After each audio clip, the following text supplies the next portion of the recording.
Hey, are you ready? Welcome to the Say Michael podcast.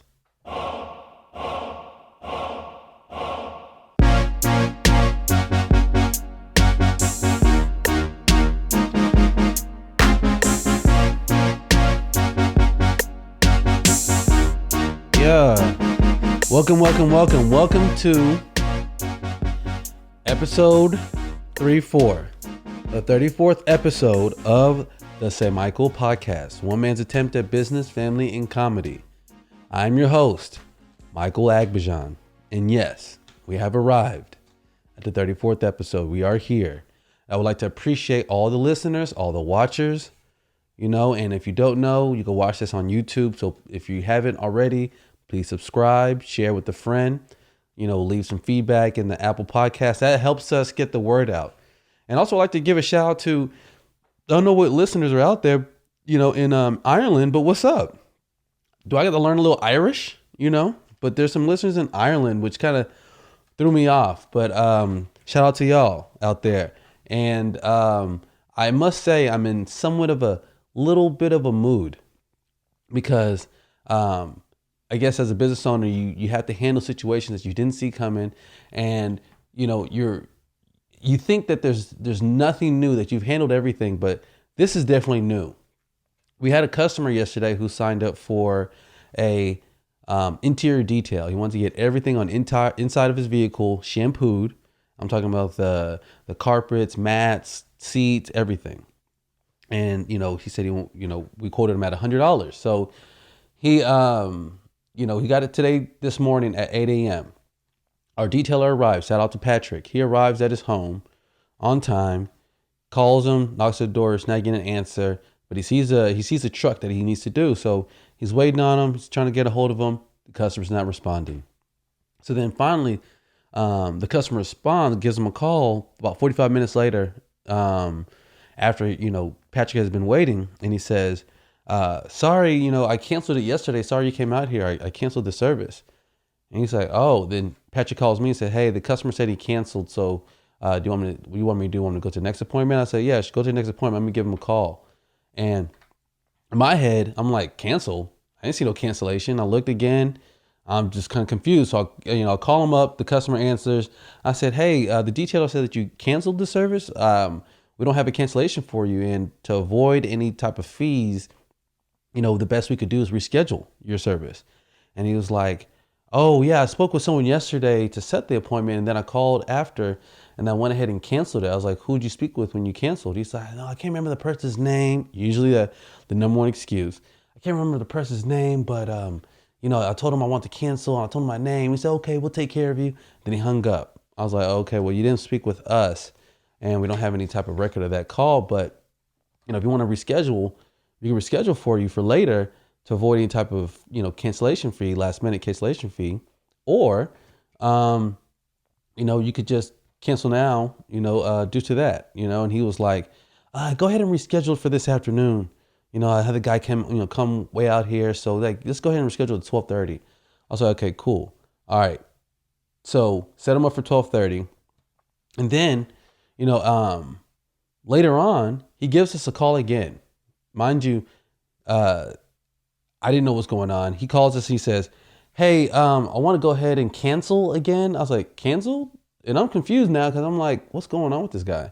He said, I had to cancel my, I had to cancel my credit card, my debit card, because, I have a feeling that your guy that you sent out here this morning, used my debit card, fraudulently. I was like, oh, hold on, I'm confused. He said, yeah, it said that there was a charge at a Quick Trip in Midlothian. I think that's where your guy came from to clean my vehicle. I was like, hold on, I'm confused. Are you saying that our detailer used your card? How would he have gotten your card? He says, we all have my number on file, correct? I was like, yes, we do. He's like, yeah, so he must have used it to get gas or something to come to my home. I was like, that they don't even have access to the credit card, so I don't even know how that even makes sense. He's like, well, that's what I think happened, and I went ahead and canceled the card, so we'll go ahead and cancel that service for today.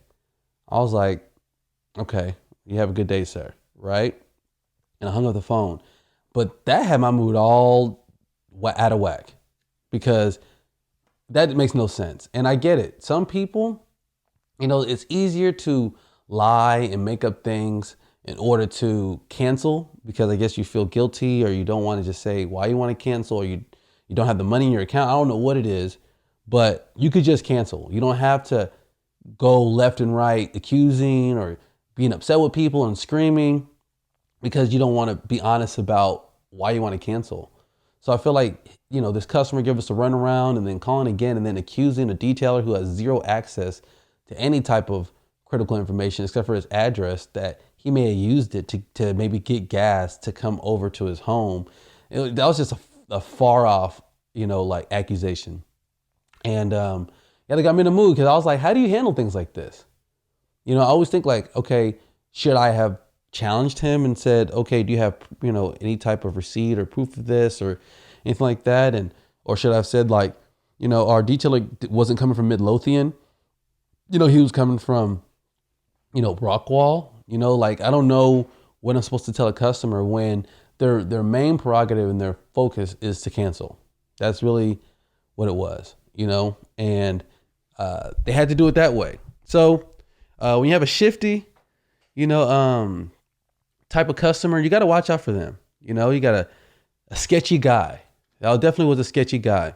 But, on to more interesting and positive news. There's a guy, look how creative this is. There's a guy in India. So obviously India's going through the whole, COVID-19 restrictions and all that. And travel all around the country and all around the world really has slowed down. For some reason, it's ramping up in Mexico, which I could get back to. But in India, tourists aren't coming in like they used to. So this hotel owner, he owns this big, large luxury hotel. Because he wasn't getting the same amount of customers to stay afloat, he took his business underwater. And let me make that make sense. To stay afloat, this guy took his business underwater and turned his luxury pool at the hotel into a fish farm. I mean, wow. Like, and then even to say that, like, he put all these certain type of fish that all the restaurants use in the area, filled with all these fish. And he said that the maturation of the fish will take about 6 to 7 months, and that will pay him anywhere between $40,000 and $60,000 USD for those fish. And the innovation, they say necessity is the mother of invention, and that's the type of creativity I'm talking about.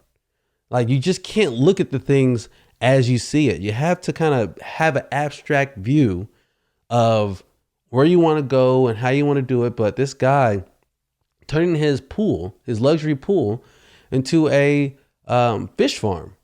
I mean, that's just, to me, that's amazing. And that shows that, no one can hold you down. See, that's the type of attitude you need to have, is that when someone holds you against the wall, you know how to get out of it. There's no move that you can't counter out of.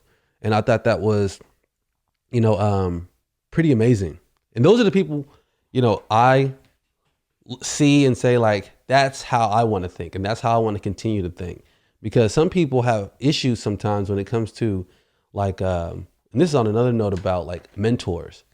And I say this, like, people say, oh yeah, I need a mentor in order to be successful, or, to figure out what I need to do. And you need to stop waiting on a mentor, because at the end of the day, you could either trying to find a mentor, which those don't scale. Think about it. There's only a handful of available people who are very successful. And once they are that successful, they have like 2,000 people who are trying to become their mentee.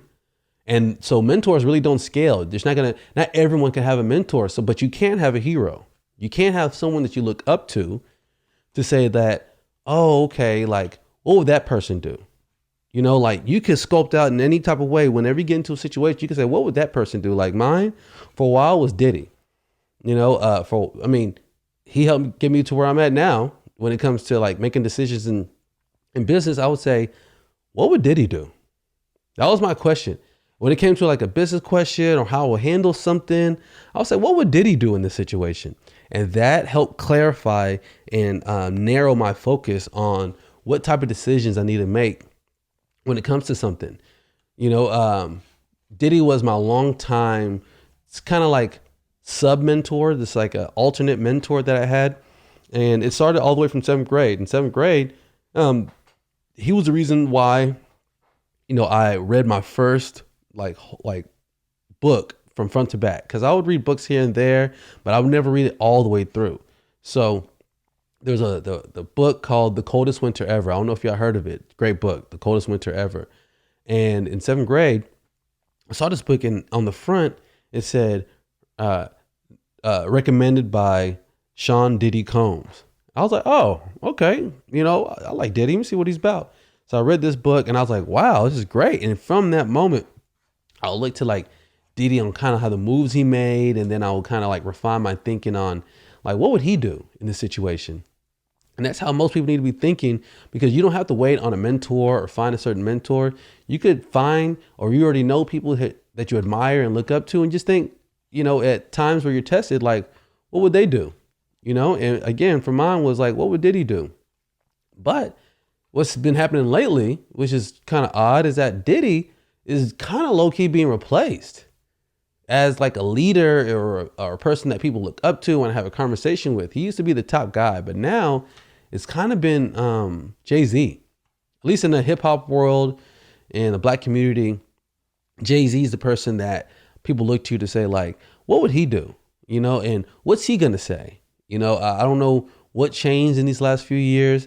But Diddy definitely has taken a small shift, because I don't know if it's that he's not on the top of mind of everybody because he's not making the moves in the ways that are like, I guess, relevant. I don't know. But yeah, so find you a hero, find you, someone that you admire, and just think, what would they do? Because that is probably the most efficient way to have someone in your corner. Just throwing that out there. But my boys, I have a 4 and 3-year-old, Idol and Kenzo, and every, now and then they'll be like, let's play adventure. And what the adventure is that we go to the front, front of the house, and they take this little route where they run around these trees, and they love this thing called Adventure Time or Adventure. And then at some point, you do it for 30 minutes, you do it for an hour, and you're like, all right, let's go back in the house. Adventure Time is over. And they're like, no. It's like, no, we need to stop playing. This time is over.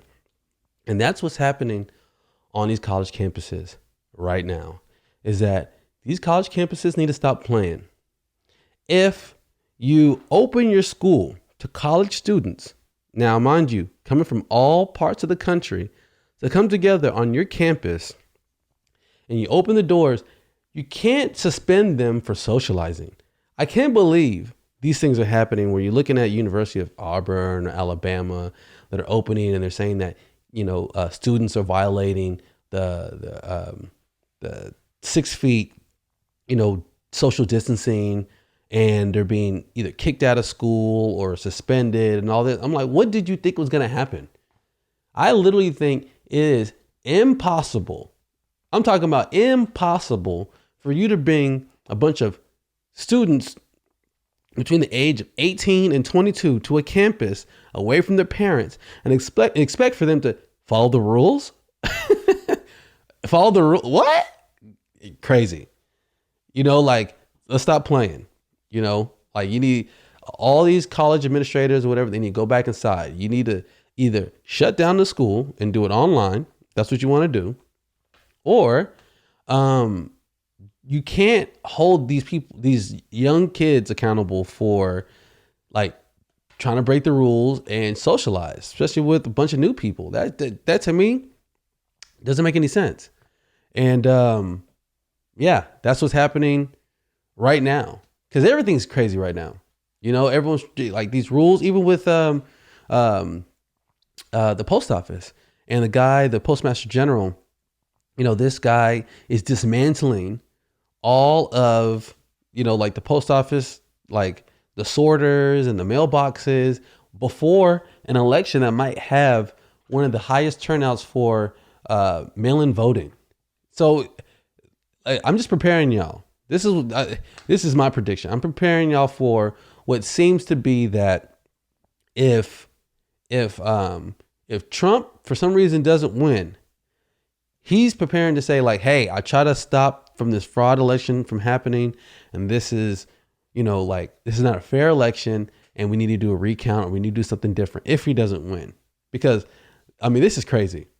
What's happening out here right now. And even if I must say this also to be unbiased, even if they didn't dismantle everything from the USPS, I don't really think they could handle it anyways, because, they're having trouble. If you want to look at a measurement to see how they're handling or how they can handle orders. All right, Netflix, they still have about 2.1 million subscribers who still get DVDs in the mail. A lot of people don't even know that. 2.1 million subscribers who don't have the streaming service, who just get, the DVDs delivered back and forth in the mail. That's originally how Netflix started with that service. And USPS has really they have a lot of difficulties trying to get those DVDs to people's houses or the right homes and to the right places and delivered back to Netflix. And if you're talking about an election that's going to be millions, close to, hundreds of millions of people voting on all corners of this country, and you believe that USPS can handle that, wow. So at the end of the day, I don't even think, if they can't help Netflix at 2 million and they still having trouble with Netflix after this long, what makes you think they can handle, an election? And I see these little advertisements that USPS puts out, and it said, prepare yourself or ready for mail-in voting. We're ready for you. Send it our way. There's no amount of advertising that could convince me that they got it under control. Because people do that. People will try to be on like a PR spin where they're trying to put their business or they trying to put something in a better light. And that's all advertising. It's not the truth. It's all, major advertising. But we need to we need to figure out better ways. But I'm just preparing you because this is a crazy year. I don't know what else is to come this year, because it's just wild. And you see the Milwaukee Bucks, and you see a lot of teams sitting out because of the Jacob Blake situation, which we'll talk about later. It's just wild. It's just a lot of things that are happening. But I also regret to inform you that Jeff Bezos is now he's the first to ever in human history hit a net worth of $200 billion. That's 200,000 million. 200,000 million. Jeff Bezos. Wow. Congrats to this guy. Wow, that's what he wakes up to every morning. Every morning he hears that sound, and that's a money counter right there. And wow, 200 billion. And how do you talk to a person who has that much wealth? I would feel that they can maybe take is he getting paid too much? Could they spread that out and make every employee at Amazon the highest paid entry level employees in America? I wonder what happened there. Even though it's a worldwide company, but I'm just wondering, because 200 billion, that's wild. I don't remember, but it was written about Sam Walton. If y'all are familiar, Sam Walton's the founder of Walmart. He, at his peak, he never came to work. He had a Bentley, he had a private plane, had all that, but he used to go to work with his pickup truck because he knew if his employees saw how much money he made or saw his wealth, that they would treat him different. And I must say that is 100% true. When people see you and they can measure you and can see where you're at, they treat you different. It's an unfortunate, special treatment. And I can understand why he didn't want to do it. I kind of do the same thing because I know my employees, they treat me different depending on what position I'm at with them in the company. If I'm next to them in the line working with them, You would think that they would respect that, but I don't know if it's different, with my employees, because if I'm working on the line with them, they're like, oh man, why are you on the line with us? You need us then. And then they come late, they act worse. You're like, what am I supposed to do? So when you're in a position where you're calling the shots and you're not on the line with them, they respect you. And they feel as if you have the power to get rid of them and that you don't need them. And that it's a psychological thing, So I understand why Sam Walton did what he did, but I always wonder, like what does Jeff Bezos do? Because I just know people just look at him like just differently right now.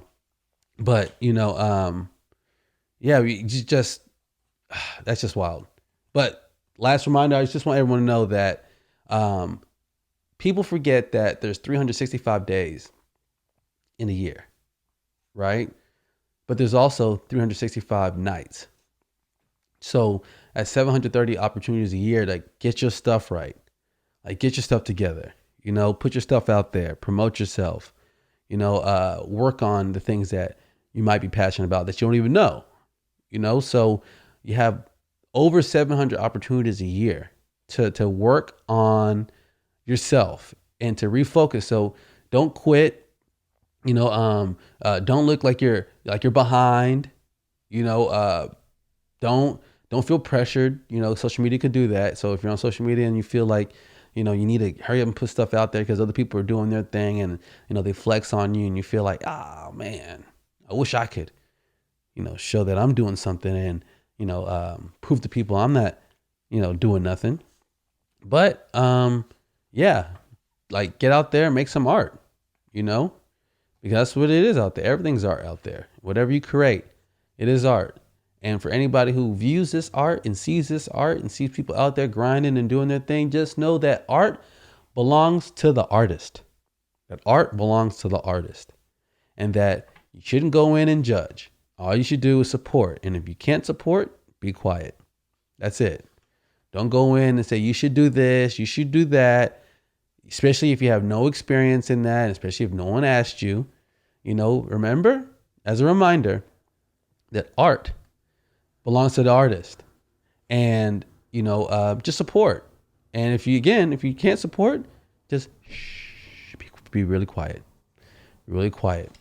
Again, I really appreciate you all joining me on this wonderful episode. You know what we got next? We got a super juicy conversation with my wifey, best friend since way back in the gap.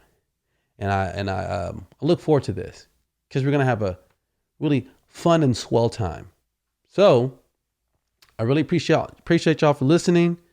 Now we have the next part with me, myself, and Bly. Let's get it. I'll see y'all later. Peace out.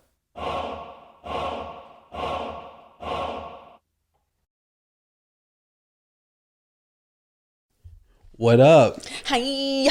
What's good? What's popping? We live. We live. We on. We popping. I was going to be like a new slang term I was trying to start. What's that? What's the new slang? Oh, we live? Somebody else started that though on Instagram. Who said it? We live. I don't know. I feel like somebody started that already. I feel like that's the thing maybe a lot of people do that. Maybe, but you know what? But you know what's popping right now? What? Your skin. Your skin glistening. For real? Yes. It's looking good? I'm jealous. Why? Your skin's buttery. It's getting better, y'all. Y'all can't see probably on the camera, but my skin is peeling because your girl went and got a chemical peel last Friday. So my skin over here looking like a newborn baby. But your skin looks good. I wonder if I did all that, like chemical peel, all that, will my skin be perfect? Your skin is perfect. No, what I'm saying. No. What I'm saying is your skin is literally perfect. You understand what I'm asking? You understand what I'm saying though? No, what are you saying? I'm saying that if something's perfect, let's say, okay, the whole Dr. Scholl's, how he created the whole, the foot pad. Yeah. For the worst type of foot pain. Yeah. And that made comfort for everybody. Right. So if in this case, if they create what do you call it? Skin, what do you call that? Chemical peel? No, skin treatments. Oh, okay. For the worst type of skin. Right. Okay, if you apply that to skin that's already good. Yes. Would it make it better? Yeah, there's always improvement. Nobody has perfect skin.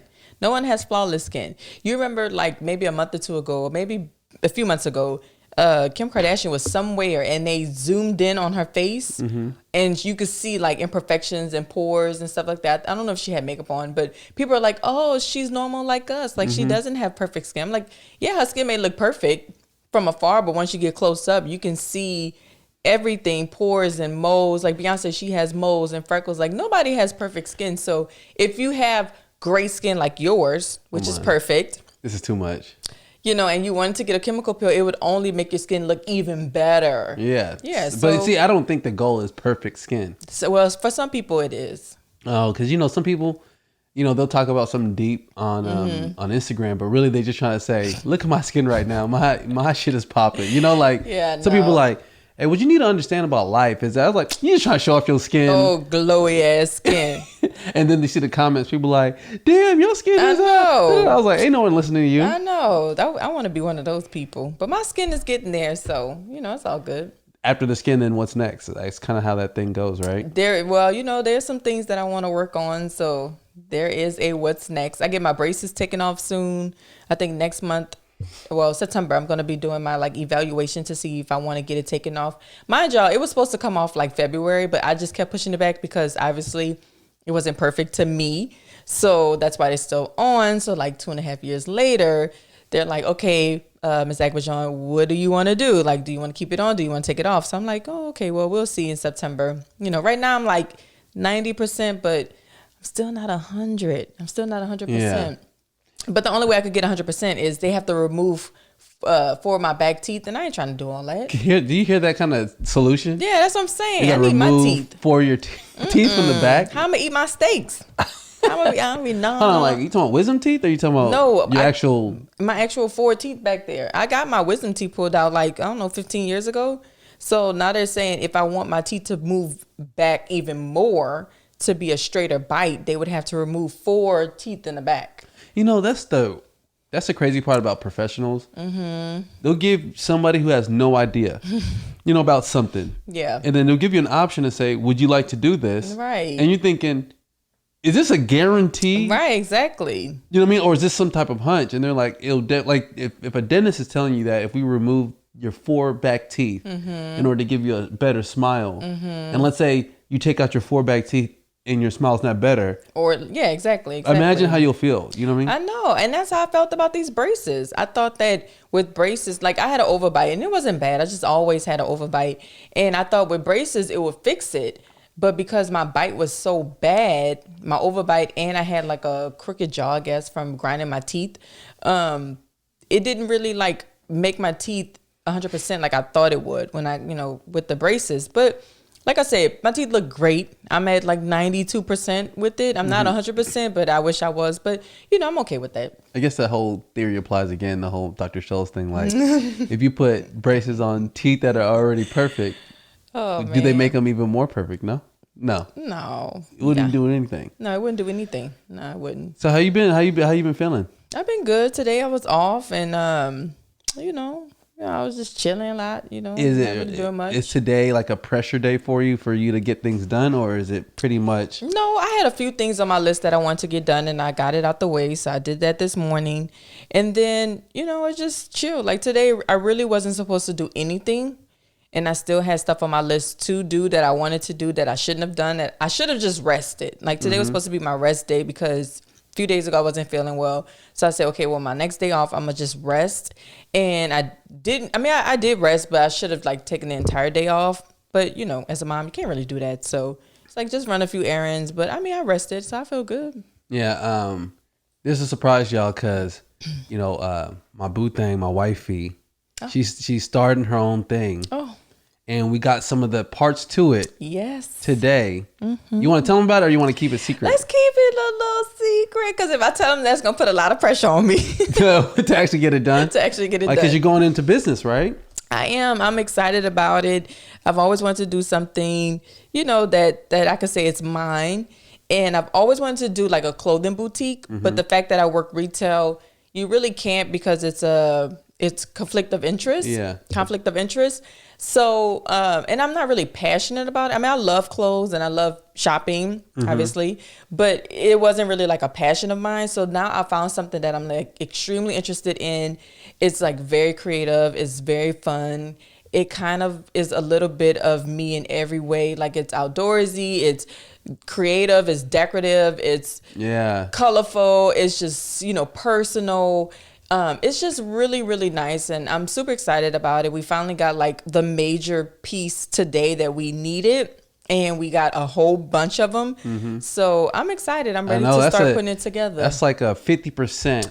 No, that's like 90% of the actual business. Yeah. So we finally got that today, and I've already purchased everything that I needed like weeks ago. So I really just needed what we got today. I really just needed that to let's jumpstart it. Let's go.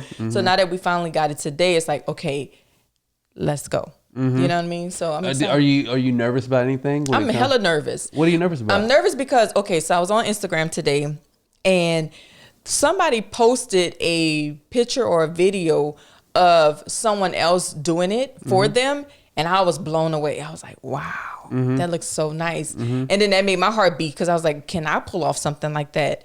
You know, would somebody else repost what I'm doing? You know, would they appreciate it? Would they love it? But I think so, because I've always been extremely, I wouldn't say extremely creative, but when it comes to listening to what people want and putting it out there, I think I'm really good at that. Yeah, and I know you always believed in yourself and what you do. This is true. So once you started, you know, it's like one of those things where you take it to that level because you know, all right, no one thinks like how I think. Right, exactly. No one's going to, you know, like catch on those little details like how I see it. And they can't see it the way I see it. No one can see it the way you see it. And that's what makes everybody unique and different. There could be 50 different types of bread, but they're, you know, breads, but they're all different. They're all unique in its each own way. So the whole entire world could be doing the exact same business, but everybody's going to do it a little bit differently. You know what I mean? So I'm excited and I'm ready. Is it something you want to get a website for or anything like that? Or? Yeah, I would love to do a website because I definitely want people to be able to, you know, see pictures, be able to find me, be able to book me, all that good stuff. So yeah, I definitely want to do a website, but I need to get the name down. I know we came up with 2 names. I'm stuck on those 2 names. I love them both. I think one is kind of winning more than the other, but of course it has to have my name in it because why wouldn't it have my name in it? But just trying to get the name down pack. And I think once I've picked the name, then I think it's kind of like go time. And then, you know, we can like buy the website and all that stuff. And I know everyone's like, what? Tell me what it is. I know. It's crazy because this time last year I was in the exact same place, but it was with the clothing boutique. Like I already had the website and, you know, the name, and I had Cosmo do the logo. Like I was, which was nice. It was so nice, and I was ready. And then I think I brought up the idea to one of my friends, and she was like, well, how would you be able to do that if you work for Gucci? And I was like, damn, I really didn't think about that. And then I brought it up to my coworker. She said the exact same thing. And I was like, damn, I can't sell clothes with my own brand if I'm working with another brand selling clothes. I was like, you really can't do that. You know, McDonald's does that. Really? And I understand why. What they do? Tell me. If you have a McDonald's franchise, you can't own another restaurant. Oh, well, yeah. And I never really understood why until I started seeing it play out with other things. I want you to finish what you're saying first. No, go ahead. Yeah. Like, I think David Anderson and some other people who are into like the whole Turkey Leg Hut and with what's happening with like the partnership there. Yeah. Where you have the main brand, but then you have other brands that are the same thing. So if I'm partnering a restaurant here and then I have another restaurant, I might use some of those employees to go to this restaurant. I might use some of those recipes and the style to go to that restaurant. And it ends up being where you compete for, you know, with yourself. Right. You know, so, you know, I could see how Gucci could say, okay, if you're doing a boutique, you're taking some proprietary things that make us work and making it work within what you're doing. And, you know, I was going to steal some of the customers, so they probably knew that. You know, like I would be in store while I'm selling Gucci. I'll be slipping in my business card. You know what I mean? So I was even asking like some of my coworkers like, hey, would you be able to model for me? You know, so I could see when I started thinking like that, I said, okay, I get it. You know, I get why they don't want us working for another retailer or our, you know, having our own. So I was like, okay, so I love Gucci. I'm not ready to like give it up yet. So what can I do as a side hustle? Or what can I do, you know, that I'm ready to maybe leave Gucci full time and do something separately. But in the meantime, I still love Gucci. I still love working for the company, but I also want to do my own thing, you know? So this is something that's completely different, that not even close to what they're doing. And I'm just so excited. Like I already know, I don't know. It's just, I'm excited because I have like, I know people and I can network and I can use their creativity to help my creativity, and everybody wins. You know what I mean? So I'm just excited. I'm really excited. Really I can't cool wait to show everybody. Like excited about a new idea. Yeah. Because there's very few ideas that get people started. Yeah. That they make people wake up in the morning. Right. You know, so It's crazy. And I literally saw a picture on Instagram and I was like, I love this. And then a few weeks later, one of my friends, she texted me of a picture very similar of where she was and was like, Bly, this has your name written all over this. Like, I could see you doing this. I'm like, oh my God, I literally thought the same thing, you know, not too long ago. Yeah. And then I was just thinking, I was like, I really like this. And then I had a dream and I woke up the next morning and then I woke you up and I was like, hey, babe, I think I really want to do this. Like, I don't know. Something about it is making my heart drop. Like, I'm really excited. My palms are sweaty. I'm like, I really like this, you know? Yeah. So I'm excited. I'm ready to start, like, you know, just get the creative juices flowing. And yeah, I would always say for anybody who's trying to do like business, if you already have a job, you should try to do both as long as you can. Yeah. Because, you know, having that guaranteed income, I mean, there's no trade-off from that, you know, from having a skill that you already have, you know, like I guess curated over however long. Yeah. And stack that bread, reinvest that back into your own personal brand. And, but yeah, that's cool. Cause I don't look at it.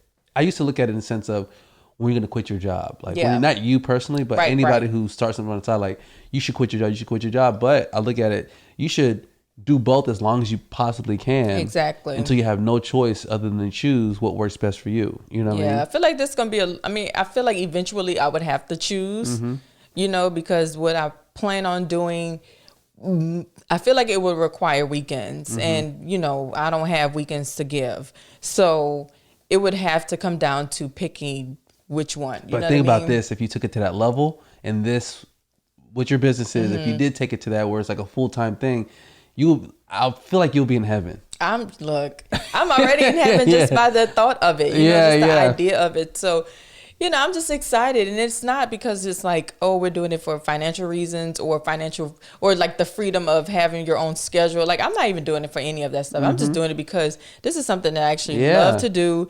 It's fun for me to do, and why not? You know, why not make money for it? When you say that, it makes my brain tingle. Really? Yeah, because my palms are sweating. Yeah, I know the feeling of being really excited about something. Yeah. And I look, even to this day, every day I work on like the Water Boys, it's so exciting to me. Yeah. And then when I start new things, like when I start doing comedy, and when I started this podcast, like the feeling of like something new and then working on it, just like little tiny incremental changes you make. Exactly. After, because, you know, if you look at it, the first original picture that you take, it's good. Right.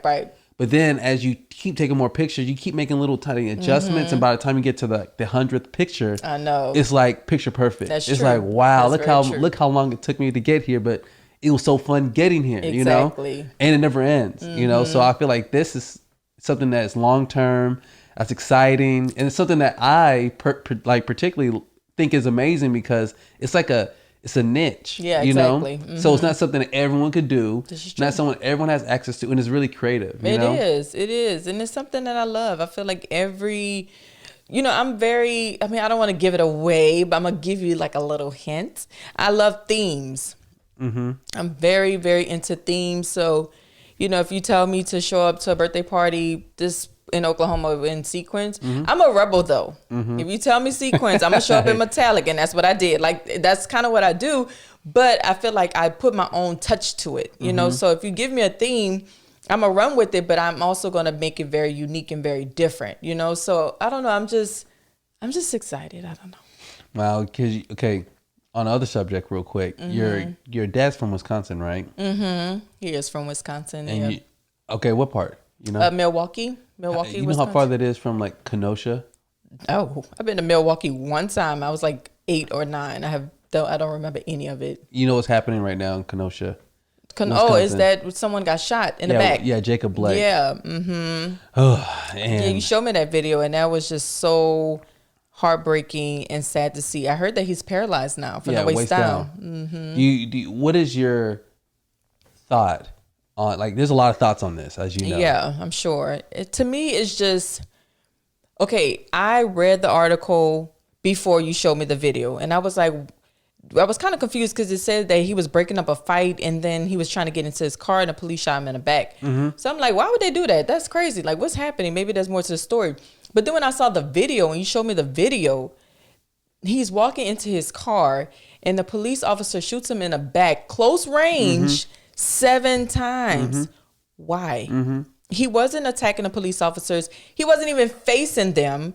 You know, he wasn't trying to fight them, anything. He was just trying to get in his car, which walking away from a police officer, you know, maybe he shouldn't have done that, but he could have at least gotten tased. But to shoot this man in his back for not listening, that's crazy. But you know what I'm more nervous about with this entire thing? What? Is that, all right, so a culture is being developed as we speak. Okay. And the culture is a culture of war.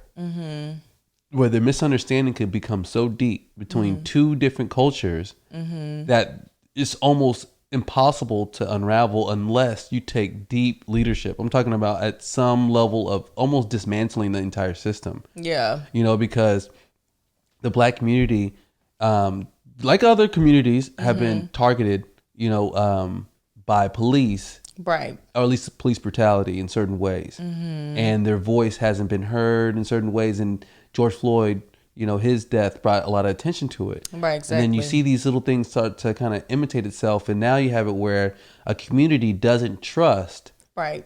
you know, the someone people who's supposed to protect us. And the people who are supposed to protect them don't trust the community. You see what I'm saying? True, yeah. So what ends up happening is that, you know, you have, you know what I told you, where if we're arguing or anything like that, or disagreeing on something, and I think you're being difficult, then that's what you think of me. Like, Right, you think I'm exactly. being difficult. I was like, no, you're being difficult. Like, no, I'm being difficult. Yeah. That's what ends up happening in deep misunderstanding is that, you know, they think the police officer go thinking that they're being difficult, and the civilian is thinking that the police officer is being difficult. Right. You know, so because of it, where you now have messed with the trust so deeply, it's almost like, okay, who do you call? And when you do call them, what are you supposed to do so things don't escalate? Exactly. Because things are going to escalate whether the police escalates it or by the civilian escalating it because of their fear. Right, exactly. You know, because if I'm fearful of someone who's coming towards me, I will escalate based on, you know what I mean? Think about it. That's what a scream is. A scream isn't based on, you doing it consciously. You do that subconsciously as a defense. Right. So you took it to a level because you hit a certain level of fear. And I feel like with Jacob Blake, you know, the situation is so bad because we are talking about, you know, police reform and dismantling the entire system and redoing it for something that works better. And in the case that, you know, again, we don't have as much evidence as need to make a qualified statement on it. But if I did see the video, I had a problem with some things, but it doesn't justify the result. Shot. Yeah, at all. Yeah, exactly. So because I'm like, they could have just tased them. Because, you know, think about it. When you don't cooperate, it makes people mad. No, you're right. Yeah. You're right. You be ready to fight when somebody ain't cooperate, but you don't shoot him. But you see, look, you know when people got that chokehold on you, like police got that chokehold on you, and you're fighting and doing all that, they want to break your neck. Yeah, exactly. Because they're so mad that you're not cooperating, right? And that's because I'm in an authority position. You're not. You're not complying. Yeah, you need to let. So if you're not, I'm gonna show you, and whatever happens as a result of me showing you that you need to listen is on you. But shooting this man point blank in the back 7 times, and see, I was talking to my dad about it, and you know, he was like, you know, why did the cop just shoot him once? Or I was like, I don't think it is that easy. You know what I mean? To say when you shoot one, shoot and then assess the situation. You know what I mean?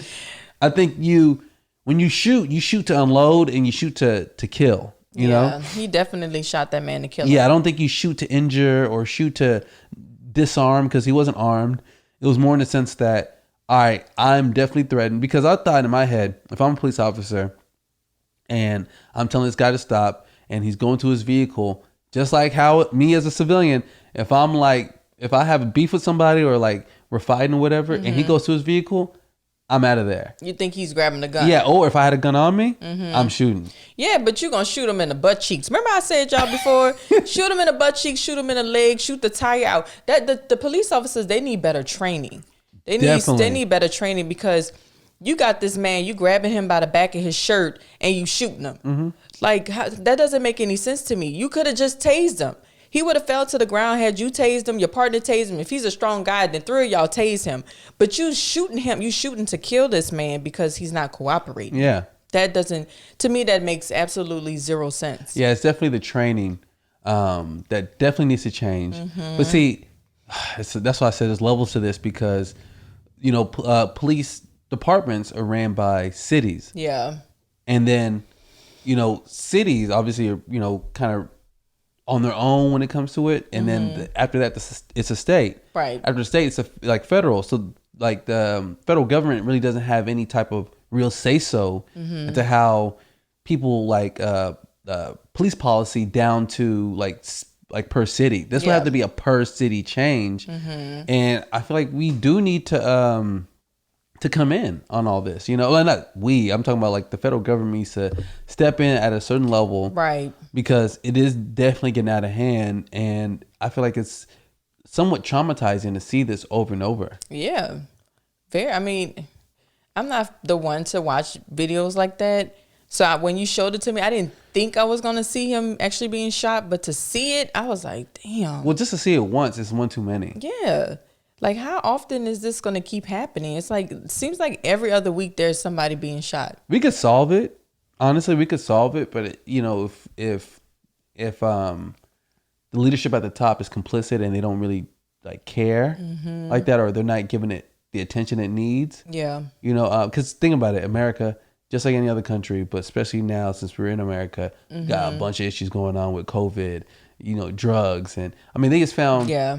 He has found the most complicated drug tunnel, like I guess in like history. What? Yeah, from Mexico to America. Oh my goodness. It had ventilation, had AC, it had railways. Yeah, so you could live down there. Yeah, and think about it. A tunnel open for what, 1 hour could deliver how many drugs? Oh my Imagine goodness. A super complicated tunnel, miles long, right?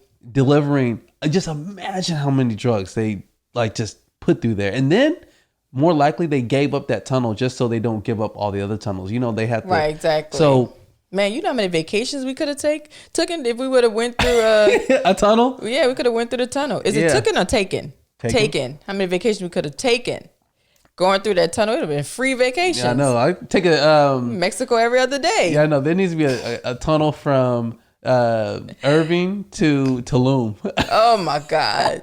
For real, man. So many people are going to Mexico. I know. My sister asked about that. She's like, "Why everyone going to Mexico?" That's what I'm saying.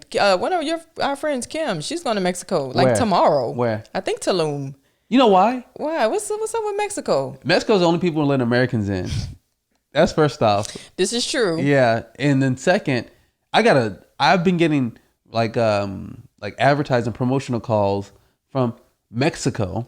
Really? Saying that we got good deals. When I hear the deals and I'll look them up, they're good. I'm talking about that's why. resort or whatever it might be. It might be $150. Think about that. That's why everybody going to Mexico. Yeah, because the flights are cheap. The resort's cheap. They want you to, because they know if they could get you there physically, you're spending all your money there. Exactly. I'm talking about food, drinks, like water sports, everything, all that stuff. Yeah, and I don't really think they're tripping about the COVID-19 about the virus. Yeah. Well, they just like, just wear your mask, you'll be good.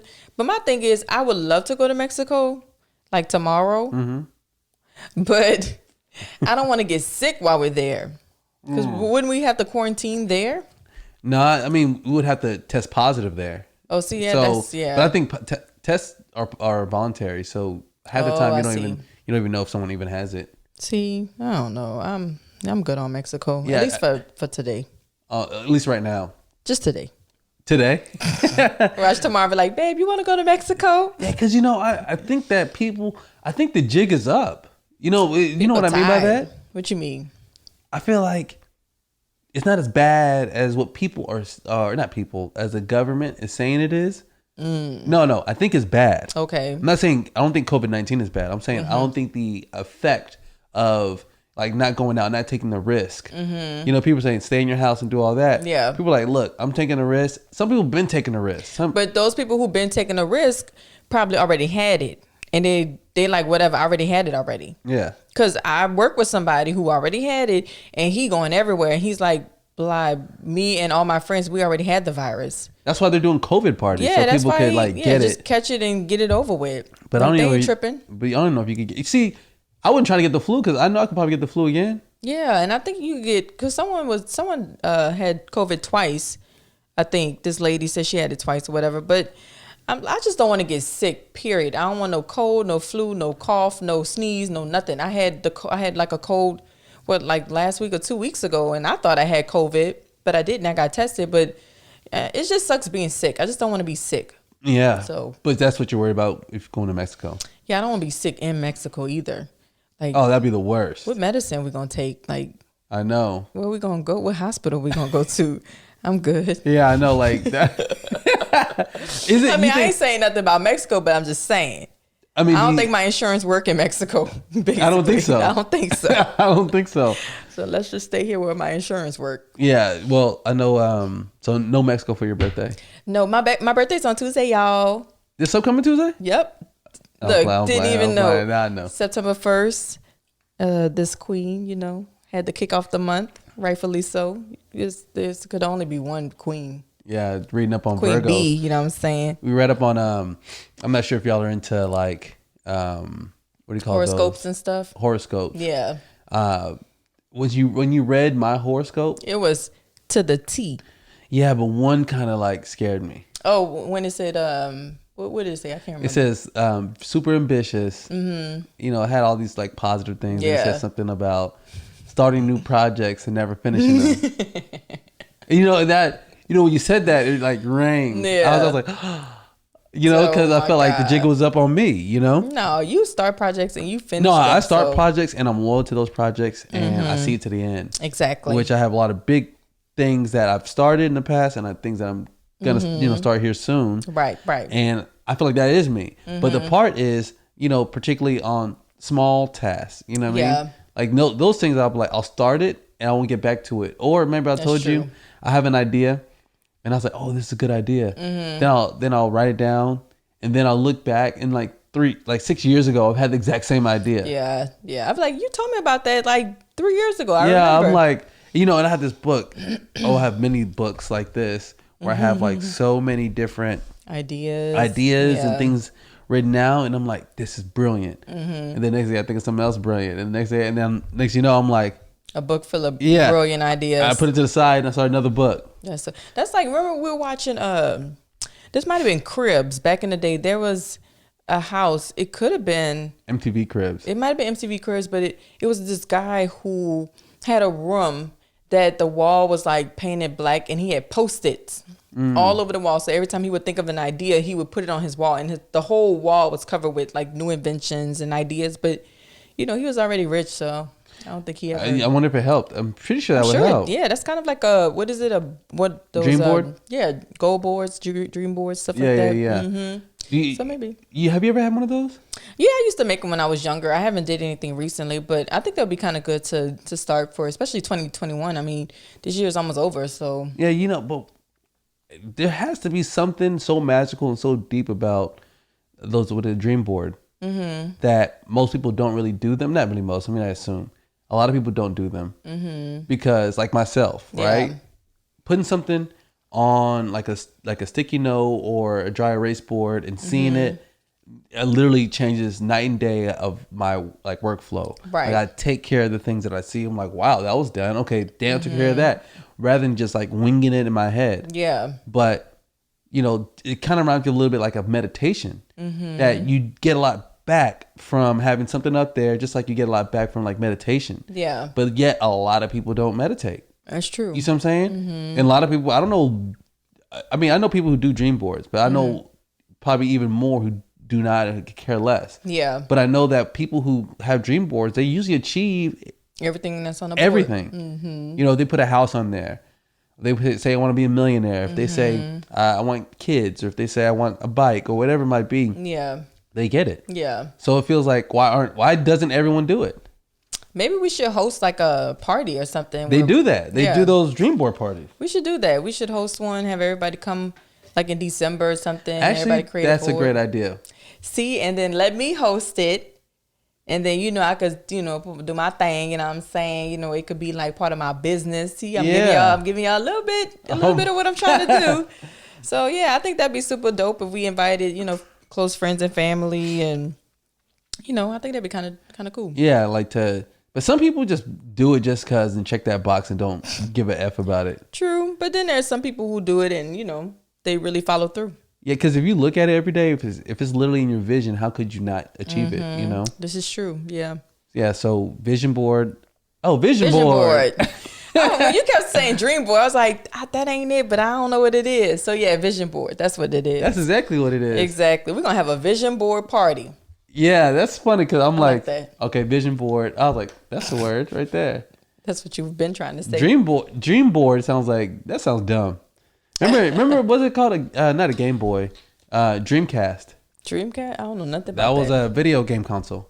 That was trash. Oh my God. Yeah, I had an argument. I mean, do you want to get back into video games? You never played video games? I did when I was a kid, but no, not anytime like now. I kind of got an itch to get into video games. I know the boys would love it. I have those Gucci video arcade games on my phone. They love playing those. I think I need to I don't think you know. Yeah, because I feel like I could probably get obsessed with it. Yep. Joe Rogan, he had video game addiction. Oh, really? I know somebody like that. Yeah, he had to cut it out. You know somebody who had video game addiction? I know someone who is addicted and has always been his entire life. My Currently? cousin. Yeah. He's been playing video games since like day one, and he's 31, 32, and that's all he plays. Is he good? I would hope so. I mean, he can make money from it. I would hope he is, but I highly doubt it. Mm-hmm. But yes, he's been playing video games, like addicted to it since he was a kid. He plays it like every single day. I know, but I mean, how long? Like every day? Well, I know back then it was like hours. I mean, he's a grown man now, so I don't know how many hours he plays it a day, but I'm sure he puts in time. But you would think if you played it for that long, for those many years, you would, try to make money off of it. But I doubt that that's what he's doing. To make money off of it, you got to go into this whole thing, tournaments, teams. I know, but they make bank. Yeah, they make a lot. They're like millionaires. Yeah, what's called Ninja. Mm-hmm. I mean, he's like at, I think over almost like 100 million or something like that a year or something like that, just from video games and sponsorships and just the amount. But see, it takes a village to like grow that culture, because same thing happened. Sometimes you see cultures grow, literally overnight. Like skateboarding, it was like fringe, it wasn't like a big deal, and the community like built it. And you saw like right in front of your eyes. One that we saw built right in front of our eyes, Bitcoin. Oh yeah, but nobody's really talking about that anymore. It's up though. It's up? Yeah, it's like right now Bitcoin's like at almost, it's like 11,000 to something. But I remember when it first jumped off, it was around like 6,000-7,000. Then it went all the way up to like 20K. Dang. Then it dropped all the way back down. So it kind of stayed hovering around like 6,000, 7,000 per Bitcoin. Then now it's like 10,000 something. You don't hear people talking about it like you did, like what, last year? That's like spinners. You remember like little spinners? Yeah, that's true. It's like it's hype. Everyone gives so much energy to it and they move on. That's true. It's like trendy at the moment and it kind of fades away. Yeah, look, I learned that early in the game. In 7th grade, yo-yos. Oh, I love the little yo-yos. Look, you don't do it like that. You do. Look, professional. No, you used to get paid for it. Look at the professional spin over here. I just used to just throw it. You know how much look, I'm going to tell you how much you spent on yo-yos. We will get yo-yos. We will start to, again, 7th grade. Might even be earlier. But I'm talking about, I think the most we ever spent was like $200-300 on a yo-yo. On one yo-yo? Oh yeah, a single yo-yo. Oh, I can't. Look, I can't judge. The outside was metal, right? So it had a heavy, the cylinder on the inside. So it's not like the ones you find where it's like plastic and it's all one. And it's like glow in the dark. That's the kind I would buy. No, this one had like weight sensors. Oh, Lord, this in the center had like a cylinder that you oil. Oh my goodness. And you have used a certain string, and when you put it down and you go. So that's the kind you don't get from Toys R Us. You get it from like Sharper Image or something. Yeah, this is a professional one, I cannot. And we had it, and you swoom, and literally you could do it like that, and it'll just stay still for like an hour. You look like you would do yo-yo tournaments and stuff. We were into everything. Oh, me and my little brother, we were into yo-yo, skateboarding, hockey, everything you could think of. Breakdancing. When breakdancing came in, we almost broke our arms a few times. Oh my goodness. Y'all should have saw him dancing today in the garage. Oh yeah, because there's that song that I love, Roses remix. No, that's a good song. Roses it's like remix. number one right now, so y'all need to check it out. It's really good. I would play it, but every time I do it, I get in trouble on YouTube. I know, haters. But I feel like you could just, when they said like, okay, look, I'm not monetized on YouTube, right? And I have to get to a certain amount of followers or subscribers. Yeah. Hey, y'all need to subscribe. If you're listening to this or watching this on YouTube, subscribe. This is a good time to say that. Yeah, exactly. And, once you get monetized, you make money off of your views and all that. Right. But if you play music or whatever money you would have made off that monetization goes to the artist. Oh, I see. So they get a piece of it. Yeah. So in the episodes where we played music, he'll say, this episode has been demonetized, and the money will go to the artist who claimed this song. They're wrong for that. And I'm thinking, I ain't making money from this anyways. You know what I'm saying? I was like, so then I'm thinking, should I just play the whole song? No, because then they're going to take the video down. I know, like they did last time with, I wonder what happened with her. Stella Emanuel. See, I knew something was fishy about that video. We haven't heard nothing about it. They probably killed her. They probably did. We laughing about death. I know, that's not right. But I'm just saying, like, she out here saying she found a cure for COVID-19. Where's she at now? She said, I don't care if they kill me because, I'm telling the truth. Yeah, but where's she at, though? Yeah, where is she? Blink once if you need help. Yeah. Yeah, because I got a really... I don't even want to tell you the word yet. I'm excited about it, though. Is it a juicy word? Yeah, it's a great word. Okay. I'm not going to tell you yet. No, why? I like these words. All right. Platitude. Platitude. I feel like I've heard this word before. Platitude it's like a word that it's a noun. Mm-hmm. It's a word that you use. It's like it describes a phrase that is meant to be meaningful, but it's like empty. Okay. Example is like you need to keep the main thing the main thing.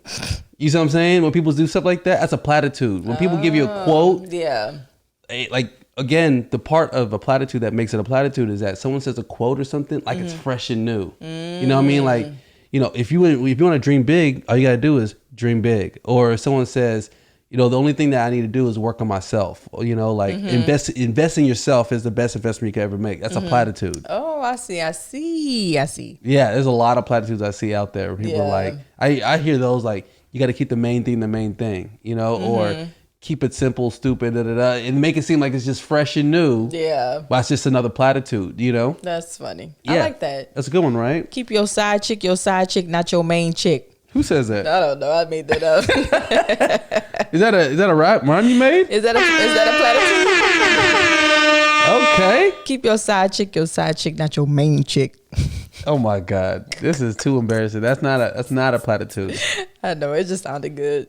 Yeah, but I hear those all the time, especially now, because some people try to go online and try to become a motivational speaker without anything behind. This one guy specifically, I don't know him, but I'm not going to shout him out or anything. But, he's been, he puts himself in front of a camera. He says, what you need to do is that you need to work yourself and you do all this. And, he does it like he's putting money into it. He looks like a person who just kind of like, maybe he's a hustler. Oh, okay. And then got some money. He's trying to like do something different with his life. Yeah. But he's always sitting behind a limousine, or maybe hopping on a private plane or something like that. And is this Hush Puppy? No. Oh, okay. I wonder what's going on with Hush Puppy. He probably just sitting in his Versace cell. The Versace cell? With his Versace robe on, his Gucci slides. Mm-hmm. Probably getting a 4-course meal in prison right now. Yeah, I feel like there's people out there who are trying to be motivational, which I get. And I learned this, not to go around trying to motivate others by saying, hey, I'm going to give you a little motivation, because who are you? Exactly. Because I feel like with Steve Jobs, when he had that beard and all that, because he's Steve Jobs, you listen. Yeah, exactly. But before he was Steve Jobs, if he didn't become Steve Jobs and said all this stuff he was saying as he was coming up and he never made it, you would listen to him, saying all these things like college isn't for this. He would have to be successful for that to happen. You can't say college isn't for that and then look, you're in the gutter. You know what exactly. I mean? That's true. That's very true.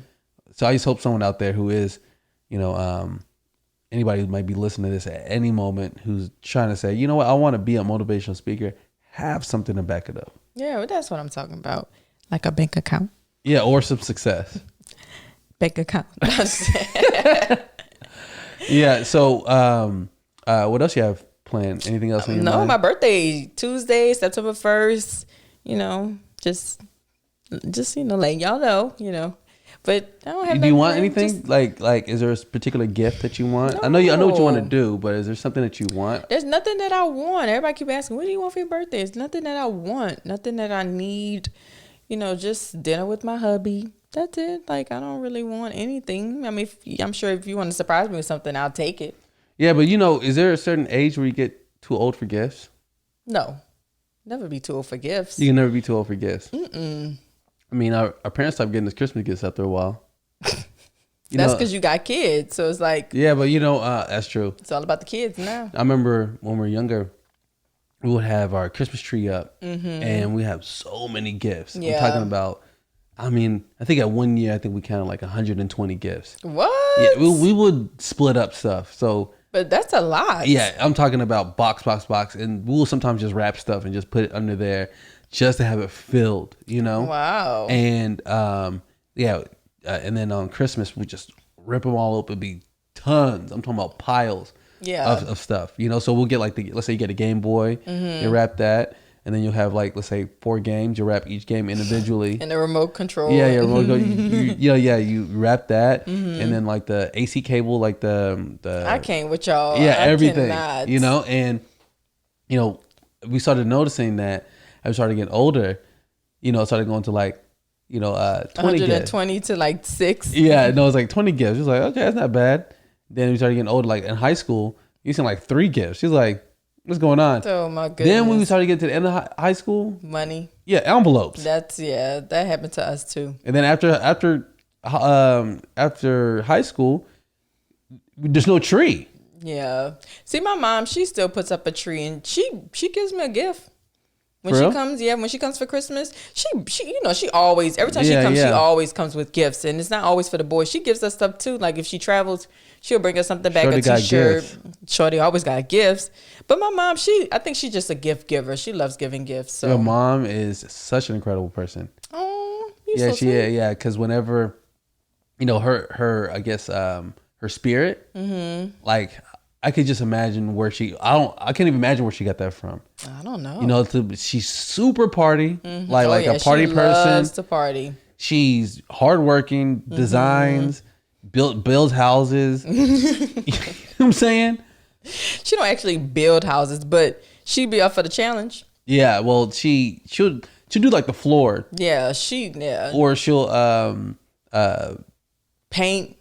She builds stuff. Yeah. Whenever she comes, I always make sure I have some type of home improvement project for her. Yeah. If the water is leaking, I'm like, hey, can you fix this? And she done. She sews. Yeah, she does everything. She's a true mother. Yeah, she does everything. She's the best. Are you looking forward to going to New Orleans? Oh yeah, we're going to New Orleans in 2 weeks. Super excited. Labor Day weekend. Ooh, we're taking the boys. I know that's gonna be exciting. I cannot great. wait. I just want the food.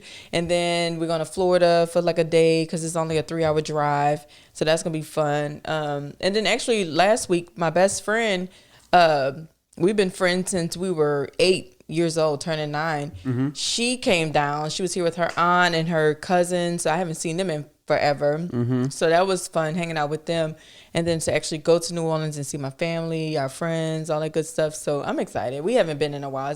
Well, I went last year for like training, but we haven't went as a family in like 2 or 3 years, almost 3 years. So yeah, I'm excited. Do you know if like those restaurants in New Orleans that are like 100 years old and all that, are they black owned? Like Acme? I don't think so. No, I don't know. Oh, okay. So. Especially not 100 years old. I know. I didn't know if that was like a hidden like secret that people don't really like talk about. Well, I'm sure that, I mean, there's a lot of black owned restaurants, but as far as it being 100, maybe. I mean, I have to do my research. Just say you would think that I would know that, right? Because there's so much history in New Orleans, but not that I know of. I feel like a lot of restaurants that are that old are not black owned. Yeah, because Louisiana, and so Louisiana and Texas share a border, and I feel like there's something like there's like a kindred spirit between Louisiana and Texas. Yeah. Like the other kindred spirit I was talking about is like California, Texas. There's something about California and Texas. Right. But there's definitely something about Louisiana and Texas. Yeah. And how it's like we always got y'all's back. I don't know if y'all got our back though. Nah. Y'all don't ever do nothing for Texas. Well, that's true. I mean, y'all had our back when Katrina came, but we kind of effed that up for ourselves. We came here, we was like trying to take over. Like we was ready to fight everybody. It was a hot mess. I don't know if you remember that, but when I got to Lamar and everybody was like, "What's wrong with your people, man? Why they trying to fight us? We over here trying to let y'all in." I'm like, "Look, I ain't got nothing to do with that. I'm the good one over here." So we just came and tried to take over. It was another level. It was on another level. But see, New Orleans is so territorial though. Yeah. Like, if we gonna live here, we gonna take over all this and we gonna make it ours. But yeah, it was kind of bad. I guess what New Orleans people are the most scared of is losing their accent. That's what I think. That is not true. I feel like they go to Houston and the only thing that makes them distinctly from New Orleans is the accent. And if they lose that, because even though they might not even appreciate it like that, when they start losing it, they're like, "Oh, you don't even sound like it," and then they like kind of like feel bad about it. That's always see. I don't feel bad about mine. People, I mean, I have an accent, but it's not like strong. So when I'm talking to customers, they like, "Where are you from? I hear something, And I'm like, "Oh, I'm from New Orleans." They're like, "Yep, I hear it now." Like when you said New Orleans, I hear it. So mine comes and goes, but I don't think it's like super thick. Like when Tiff came to visit, like when her aunt's here, it's like you could hear. Oh, when my brother comes, oh yeah, your brother. You hear that. Moulin Rouge. Yeah, you hear that. Yeah, my brother has a thick accent because he ain't been nowhere. So Le bon thing. Yeah, he a Baptiste. Oh yeah, for real. Because people say like even with my I don't know if I have accent, but people say, "Where are you from?" Yeah, and I'm like, "I'm from Dallas. I'm from here," and they're like, "Where your parents from?" Oh, I'm like, "Oh, okay." Yeah, that's so funny. Oh my goodness. Well, this has been another good one. Another great one. And I would like to say thank you for everyone who's listening, taking the time out for that. Please subscribe and stay safe. Of course. Got to. Well, we love y'all. See y'all later. Peace.